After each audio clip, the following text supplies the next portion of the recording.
fait, il se trouve que pendant la Covid, il y a eu la communication des experts de l'hypertension internationaux qui ont dit, écoutez, il faut que ça change. Il faut que ça change. Et ils ont publié un papier très important pour les médecins qui n'a été lu par personne. Parce qu'en avril 2020, on avait d'autres idées en tête que de s'intéresser à la mesure de la tension. Et pourtant, regardez ce schéma.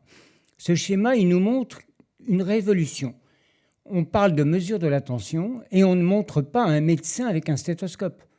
On montre une silhouette qui est en fait un patient puisqu'il a le brassard sur le bras. Et cette silhouette est assise, elle n'est pas couchée, et elle a au bout du brassard un appareil qui ne ressemble pas du tout à l'appareil habituel, du stéthoscope. Cet appareil, c'est celui-là. Et je suis sûr que dans la salle, c'est un petit effet d'annonce, vous l'avez déjà utilisé cet appareil. Il est en vente libre, ça coûte 30, 40, 50 euros. Payez pas plus, vous faites rouler, pas plus de 50 euros. Et cet appareil, il a un brassard, il a un compresseur, on le met sur le bras. Alors, petit élément pratique, avec ça, vous pouvez garder l'épaisseur d'une chemise. Ce n'est pas la peine de se dénuder, d'accord ? Donc ça, c'est un élément de nouveauté. Mais la vraie nouveauté, c'était donc dire, il faut maintenant, pour mesurer la tension, utiliser un tensiomètre automatique. Le drame, c'est que les médecins ne le font pas. Ils ne le font pas, pourquoi ? Parce qu'ils ne veulent pas utiliser l'appareil que vous utilisez, vous. Vous comprenez, nous, on est médecins, donc il faut faire un truc. Alors, la bonne nouvelle, c'est que...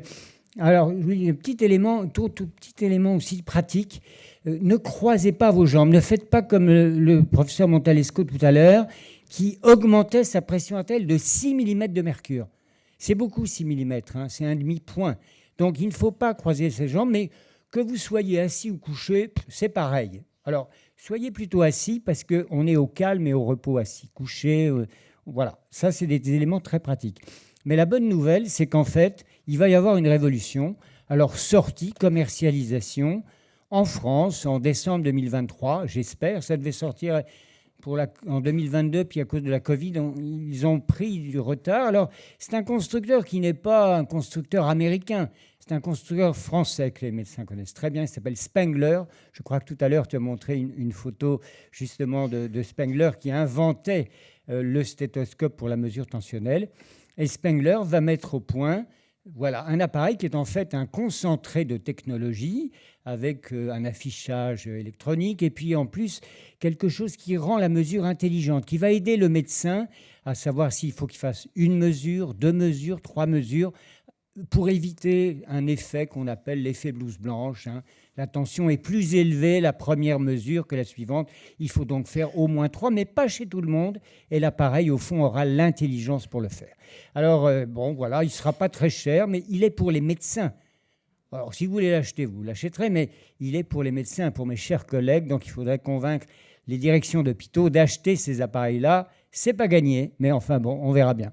Alors, il y a un élément pour tout le monde, et ça, je l'avais présenté, Gilles, la dernière fois, c'est que, la mesure de la pression artérielle, on sait faire ça depuis 150 ans. Est-ce que le numérique en santé peut nous aider ? Est-ce que des applications peuvent nous aider ? La réponse est oui. Moi, j'ai beaucoup investi mon temps dans la mise au point d'applications. Et pour vous qui mesurez la pression artérielle, votre médecin vous dit « faites une automesure à la maison » pour vous aider. Vous pouvez télécharger cette application, elle est gratuite, Suivi HTA, c'est sur les stores. Alors je le dis aussi pour mes collègues médecins parce qu'il y en a assez peu qui le font, mais 150 000 patients ont déjà téléchargé l'application sans beaucoup de publicité. Donc pourquoi ça ? Parce qu'elle marche bien, elle ne bug pas, elle est facile. Et tout le monde a un téléphone, on peut télécharger ça. Et on utilise mieux son tensiomètre si on se fait aider par son téléphone. C'est un peu simple comme idée, mais ça marche. Alors, ça marche tellement bien que là, je reviens du congrès international d'hypertension qui était à Athènes et on a publié des éléments pour la question, mais c'est quoi les chiffres de tension normaux ? Eh bien, en fait, les chiffres de tension normaux, ça dépend de chacun. C'est un peu drôle à dire. Eh bien, c'est en fait la tendance actuelle, c'est que selon la pression de chacun, on va pouvoir dire ça suffit, ce n'est pas la peine de passer 3 jours, 4 jours, 7 jours à mesurer sa tension, de la mesurer tous les jours pour connaître sa tension. Eh bien, ça, c'est l'informatique, l'intelligence qu'on va mettre dans les machines qui permettront que chacun fasse ce dont il a besoin.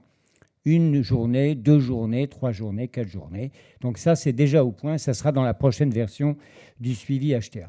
Alors, il y a quand même d'autres révolutions. Alors, une révolution qui est incroyable, mais qui date déjà de l'année dernière. Il se trouve que maintenant, on peut mesurer sa pression sans avoir à mettre un brassard autour de son bras. En mettant quoi?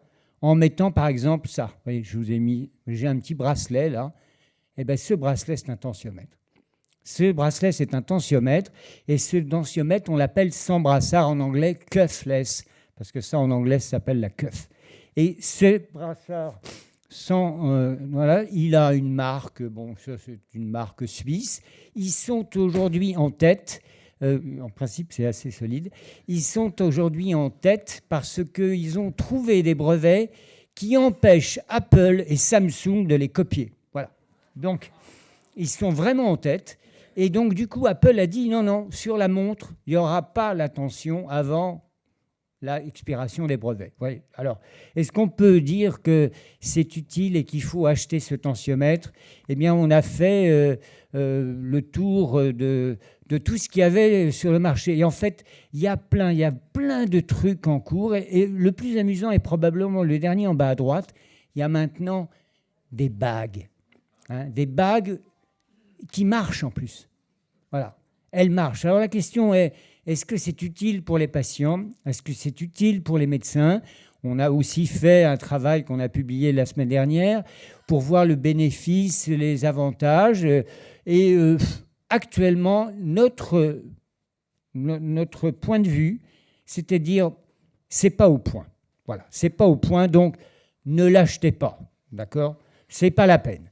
Et pour les médecins, c'est pas au point encore, mais peut-être que la version qui va sortir en septembre sera un petit peu mieux. Donc en septembre, on en reparlera. Quoi qu'il en soit, au même moment a été publié la semaine dernière un avis d'experts internationaux qui étaient arrivés aux mêmes conclusions que moi. Alors j'étais fier parce que je n'étais pas dans ce bord-là, mais qui était de dire c'est très intéressant. Il y a vraiment le potentiel. La révolution, elle est là. Ça fait 150 ans qu'on utilise la même technique. Eh bien, probablement pour les 150 ans à venir, il va y avoir autre chose, une bague, un bracelet, je ne sais quoi. Mais aujourd'hui, c'est un peu tôt. Donc, tu es obligé de me réinviter, Gilles. Ah oui. Merci beaucoup pour votre attention.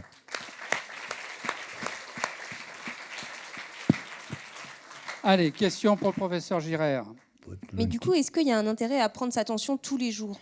Aucun. Qui a posé cette question? C'est moi. Ah, c'est toi, Lise. Parce que si on met une bague... Alors, oui, alors justement, je peux répondre à ta question, Lise, avec... moi, ça fait 1 an et demi que je mesure ma pression artérielle tous les jours. Je ne fais rien, d'ailleurs. Mais ça se mesure tout seul. Et j'ai regardé, même d'un jour à l'autre, elle ne bouge pas. Le seul élément pendant lequel ça bouge, c'est entre le jour et la nuit. Le sommeil, voilà. De façon systématique, quand on dort, la pression est plus basse. Et ce point est très important parce que depuis quelques mois, il y a plein de publications qui montrent l'importance de la durée du sommeil, l'importance de la qualité du sommeil sur le risque de maladies cardiovasculaires. Pour une raison très simple, quand on dort, la pression est plus basse. Si on dort mal, la pression est plus haute. Si on dort moins, la pression est plus haute. Et on sait bien que le risque, il est associé au niveau de pression. C'est tautologique, mais maintenant, c'est démontré. Donc, la mesurer tous les jours, ça ne sert à rien, mais bien la mesurer la nuit, ça sera probablement très important pour mieux soigner nos patients.